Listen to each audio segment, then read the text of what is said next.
Bhajpa OBC मोर्चा के राष्ट्रीय महामंत्री और बिहार भाजपा प्रवक्ता डॉक्टर निखिल आनंद ने बयान जारी कर कहा कि भारत के एक नागरिक के तौर पर एक सवाल मेरे मन में है। किसी भी उत्पाद, कंपनी, राजनीतिक गठबंधन या पार्टी के लिए इंडिया या भारत शब्द का उपयोग करना क्या उचित है? महागठबंधन दलों ने ये जो इंडिया नाम दिया है, क्या ये नाम होना चाहिए? कल को अगर भारतीय जनता पार्टी भी अगर भारत शब्द का प्रयोग करती है गठबंधन के लिए, तो मैं एक नागरिक के तौर पर ये पूछ रहा हूं कि क्या ये उचित है? वहीं आगे उन्होंने कहा कि एनडीए की तरह ही सुनने में लगने वाला ये शब्द इंडिया है जो महागठबंधन वालों ने रखा है। ये परिवारवादी पार्टियां हैं जो भ्रष्टाचार में पूरी तरह से डूबी हुई हैं। ये नए टोटके से इंडिया नाम का सहारा लेकर अगर राजनीति में कोई वजूद स्थापित करना चाहती हैं तो इनका मंसूबा धड़ा का धड़ा रह जाएगा। आइए आपको सुनवाते हैं और क्या कुछ आरोप लगा रहे हैं डॉक्टर निखिल आनंद।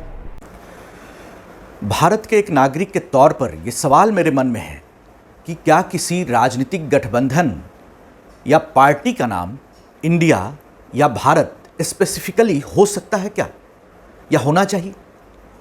इसको दूसरे अर्थ में पूछें तो क्या किसी कंपनी या प्रोडक्ट का नाम भारत या इंडिया होना चाहिए?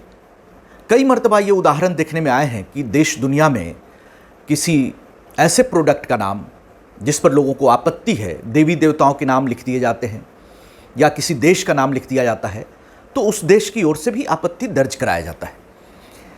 अब ये भले ही जो ग्रैंड अलायंस पार्टीज़ ने इंडिया नाम दिया है, ये शॉर्ट फॉर्म है, एब्रिविएशन के तौर पर भी भले ये यूज किया जा रहा है, प्रयोग किया जाएगा, लेकिन क्या ये होना चाहिए?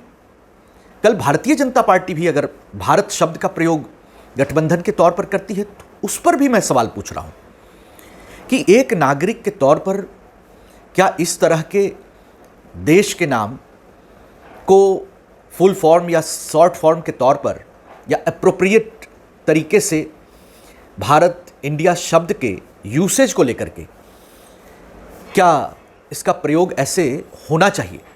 दूसरा, राजनीतिक तौर पर कहें तो हिंदी में एक श्रुति समभिन्नार्थक शब्द होते हैं। अब एनडीए की तरह ही ये सुनने में लगने वाला शब्द इंडिया है, भले ही अर्थ अलग अलग हैं। तो ये जो कांग्रेस पार्टी है, ये जिस इंडिया शब्द को इस तरीके से टोटके के तौर पर अपने राजनीतिक एक वर्चस्व प्राप्त करने के लिए उपयोग करना चाहती है, इंडिया शब्द को तो अंग्रेजों ने भारत को गुलाम बनाने के बाद एक नया शब्द इंडिया गढ़ा था। ये डोमिनेंस का प्रतीक है, ये आधिपत्य का प्रतीक है और निश्चित तौर पर कांग्रेस की मानसिकता अधिनायकवादी, आधिपत्य जमाने वाली है। ये परिवारवादी पार्टियां हैं जो भ्रष्टाचार में आकंठ डूबी हुई हैं और ये नए टोटके से इंडिया नाम का सहारा लेकर अगर राजनीति में कोई वजूद स्थापित करना चाहती है तो इनका मंसूबा धरा का धरा रह जाएगा। हमें आने वाले समय में संवैधानिक तौर पर या कानूनी तौर पर या नैतिक तौर पर ऐसी बाध्यता लानी चाहिए कि कोई भी व्यक्ति भारत और इंडिया शब्द का उपयोग या दुरुपयोग इस तरीके से ना करे। अगर आपने अभी तक हमारे चैनल को सब्सक्राइब नहीं किया है तो हमारे चैनल को जल्द से जल्द सब्सक्राइब करें, लाइक करें, शेयर करें और कमेंट करें। क्या आप पत्रकारिता के क्षेत्र में अपना कैरियर बनाना चाहते हैं? तो आज ही royal Ashoka institute of mass communication and journalism में अपनी जगह सुनिश्चित करें। आर्यभट्ट ज्ञान विश्वविद्यालय पटना से मान्यता प्राप्त 100% प्लेसमेंट के साथ royal Ashoka institute of mass communication and journalism नामांकन जारी है। हमारा पता है DS/16 गायत्री मंदिर के समीप, कंकड़ बाग, पटना 8,20,000। आप हमें संपर्क भी कर सकते हैं।